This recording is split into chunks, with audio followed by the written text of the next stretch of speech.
निराशा के समय में चर्चिल ने कहा था वी फॉर विक्ट्री, और आज की परिस्थितियों में कई बार ये घोषणाएं हो गई कि 2000 में दुनिया खत्म हो जाएगी, 2012 में दुनिया खत्म हो जाएगी माया कैलेंडर के हिसाब से,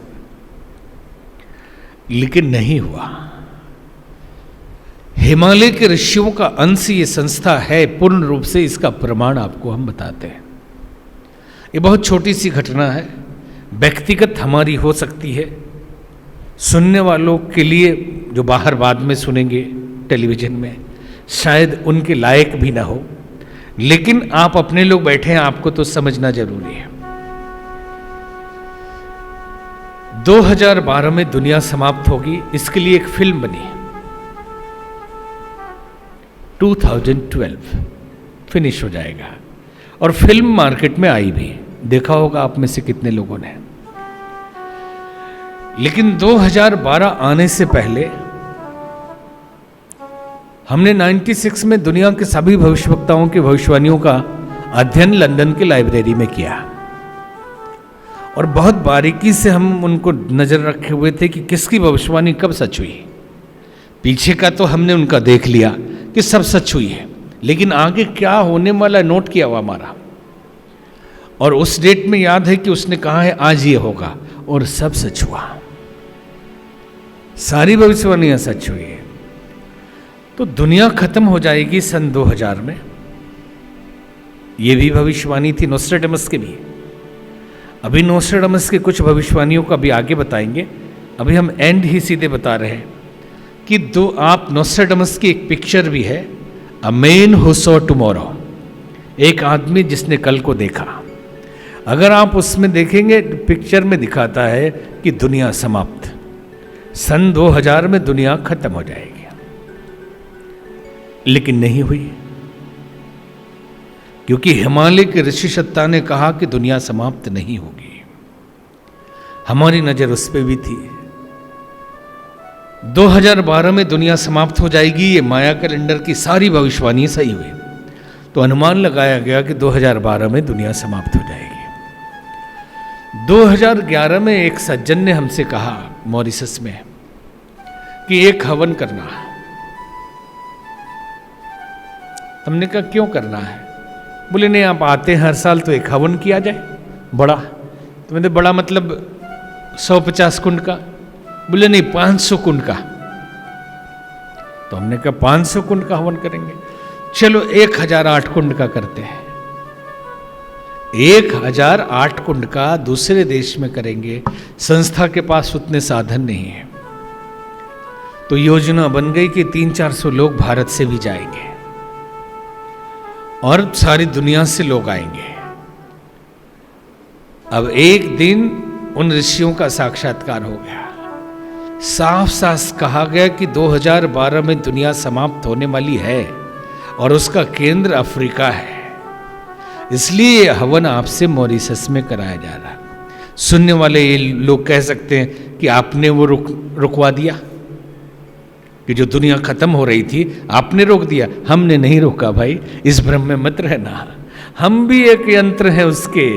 ये जो हो रहा है, बड़े बड़े दिग्गज एक से एक लगे हुए हैं, हम भी उसके पार्ट हैं। कोई सुपरस्टिशन, कोई पोंगापंथी हम आपको नहीं सुनाने जा रहे हैं कि सोच ले कि ये अपनी बढ़ाई के लिए ये सब बात बोल रहे हैं। हमें संकेत मिला, अन्यथा हम इसमें हाथ नहीं डालते, क्योंकि साधन नहीं थे कि 1008 कुंड का यज्ञ मॉरिशस में करने लायक स्थिति नहीं थी।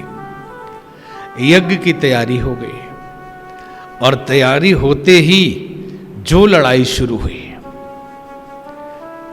500 लोगों का टिकट बना, किसी का एक्सीडेंट हो जाए, किसी की गाड़ी टकरा जाए, किसी का पासपोर्ट रिजेक्ट हो गया, मतलब आप न जाएं, आपका काम बिगड़ जाए और आप जो बीच में मेन आदमी है इतने डिस्टर्ब हो जाए कि कैंसिल कर दें। सरकार और जो राष्ट्रपति थे वो दोनों मिलके सरकार बनाए हुए थे, दूसरी पार्टी थी। बीच में दोनों पार्टियों का खटपट हो गया अचानक,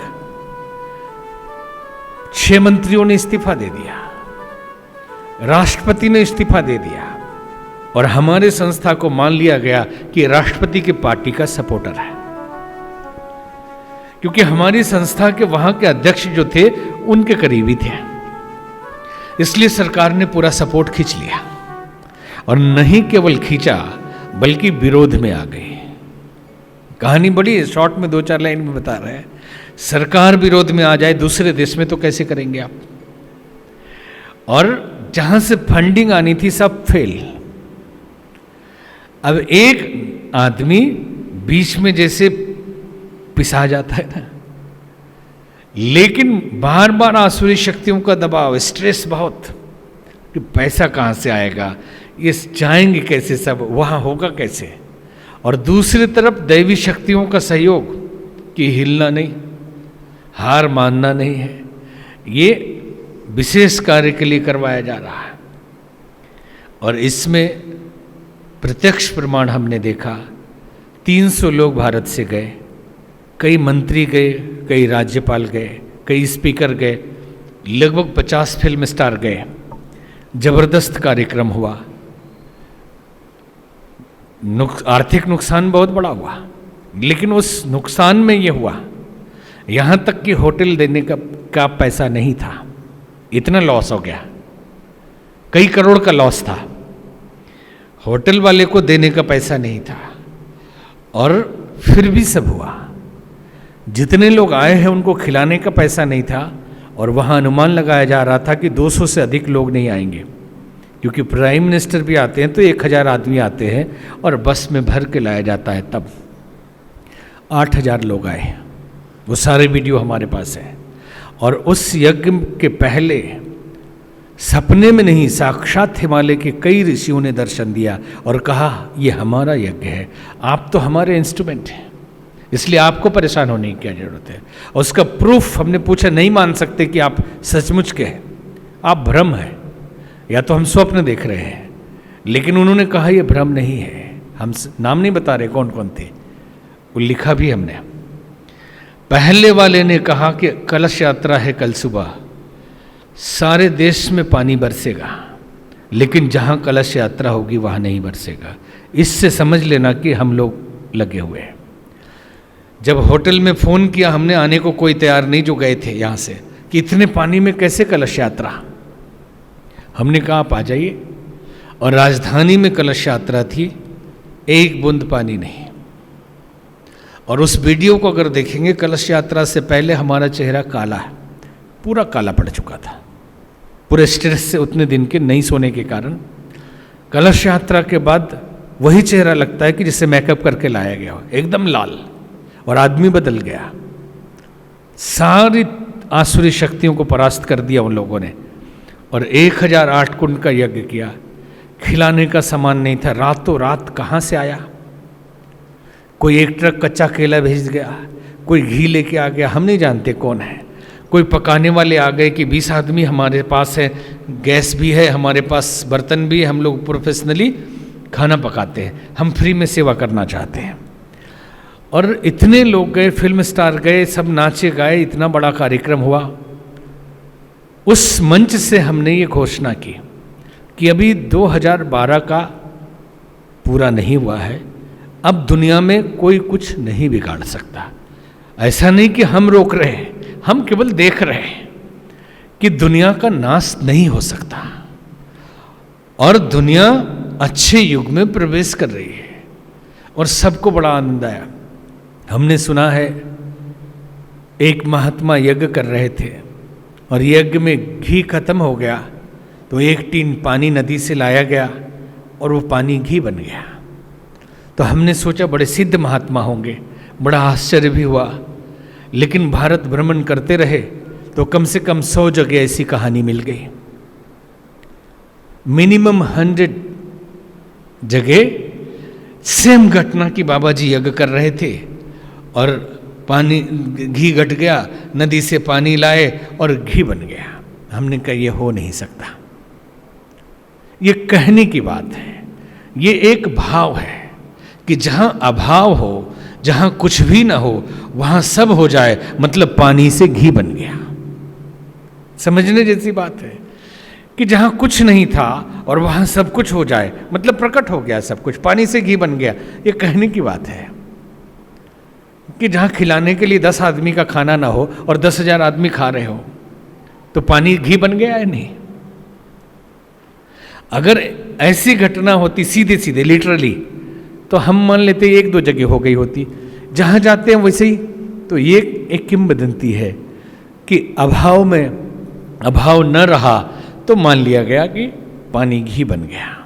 तो इस घटना को भी हम यही मानते हैं कि पानी घी बन गया, कि दूसरे देश में जाके बिना साधन के परिस्थितियां एकदम विपरीत थी और अनुकूल बना दी गई। किसने बनाया? ऐसा नहीं कि हमारे पास कोई टीम थी। जैसे बाबा जी लोगों को लेके जाते हैं सफ़र कराने दूसरे देश में, क्रूज में एक एजेंसी होती है, पैसा बुकिंग होता है, बहुत तरह का सिस्टम होता है। यहाँ कोई सिस्टम नहीं था। अकेले हमसे संपर्क करिए, चलने के लिए तैयार हो जाइए, या तो टिकट कटा लीजिए, टिकट का पैसा भर दीजिए, सारा इंतजाम वहाँ का हम करेंगे। इसमें भी हुआ, लगभग 70 टिकट कैंसिल नहीं हुआ, फाड़ के फेंक दिया गया। 70 लोग टिकट कटाया हुआ नहीं जा पाए, ऐसी विपरीत परिस्थिति थी। लेकिन अद्भुत हुआ। सिर्फ बोलने का तात्पर्य यह है कि ये शाश्वत ऋषियों का है। हिमालय के ऋषि इसको नियंत्रित कर रहे हैं। अगर आप इससे जुड़ते हैं तो अपने को सौभाग्यशाली मानिए कि आपको भी सिलेक्ट कर लिया गया। और जो आज इसके बीज स्वभाव को या पौधे को देखकर ये अंदाजा लगा लेंगे कि बड़ी बिल्डिंग नहीं दिख रही है, बहुत लोग नहीं दिख रहे हैं, तो उससे क्यों ना जुड़े जहां बहुत सारी बिल्डिंग है। तो हंसी आएगी, आप नादान है, फंस जाएंगे। एक सज्जन किसी बड़ी संस्था में जुड़ गए, हमारे बड़े करीबी है, उम्र में हमसे बड़े होंगे, बाल्यकाल से वो हमसे मिलते हैं, बंबई में रहते हैं। तो हमने पूछा कि इस संस्था से आप क्यों जुड़े? तो उन्होंने कहा, स्वामी जी, संस्था में बहुत आश्रम है, इतनी सफाई है, इतने लोग हैं, क्या एक ड्रेस में रहते हैं लोग, जाइए तो क्या खिलाते हैं, स्वागत करते हैं। हमने कहा, आप तो सारी दुनिया भ्रमण करते हैं, हॉलीडे इन देखा आपने? बोले हाँ, हर देश में है, country in hotel, Taj group का या रेडिशन का, सारी दुनिया में मिलेगा। तो आप जाएंगे तो गेट पे एक आदमी सैल्यूट मारेगा, गेट खोलेगा, चाबी ले लेगा, लगेगा क्या राजा हैं हम, राजा की तरह ये ट्रीटमेंट हो रहा है। और आप अंदर जाइए, सब इंतजाम है, भले बाद में पैसा भरेंगे, कोई बात नहीं, लेकिन इंतजाम तो है ना। तो और देखिए कितने होटल हैं, हर देश में मिलेगा, हर शहर में मिलेगा। तो होटल वाले के चेला बन जाते, किसी गुरु या संस्था में क्यों गए आप? अगर आपको बिल्डिंग देख के इसी से बनना है, वैभव देख के इसी से बनना है, तो किसी अंबानी, टाटा, बिरला के चेला बन जाते, पैसा बहुत है भाई। यहां कल भी बोल रहे थे, स्वभाव और प्रभाव। स्वभाव से झुकता है आदमी। तो केवल अभी इस पौधे को देख के अंदाजा न लगाए, इसके गति को देख के अंदाजा लगाए। स्पीड इसकी जो है ये देख के समझ में आ जाएगा। तो बोलने का तात्पर्य यह है कि ये ऋषियों की और उनके द्वारा चलाया गया अभियान है। अगर समझ लिया आपने तो धन्य हो जाएंगे। और दूसरी बात, निराश होने की जरूरत नहीं, ये देश जगत गुरु बनने ही वाला है और सोने की चिड़िया भी बनने वाला है। जितने भी भविष्यवक्ताओं ने भविष्यवाणी की, उनका सबका संकेत था कि भारत विश्व गुरु बनेगा। सबकी एक एक करके भविष्यवाणी तो हम नहीं अभी सुनाने जा रहे हैं, लेकिन इतना समझ लें कि जैसे जीन डिक्सन ने देखा, एक क्रिस्टल बॉल में देखती थी, उसने देखा कि 3 तरफ नदियों से, पानी से घिरा हुआ एक देश है, जिसका यहाँ एक धुआं उठ रहा है। किस चीज का धुआं है? ये यज्ञ का धुआं है, यज्ञ का धुआं है। और वहीं से वो धुआं पूरे विश्व में फैल रहा है। सारी दुनिया में क्रांति हो रही है और दुनिया बदल रही है। सबने लगभग इसी के आसपास की भविष्यवाणी की है कि दुनिया बदल जाएगी।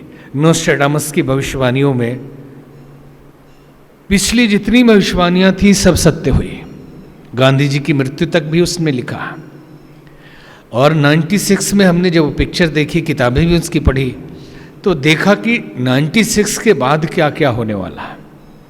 98 में उसमें दिखाया था भारत में एक जगह बहुत बड़ा भूकंप, जो लातूर में भूकंप हुआ।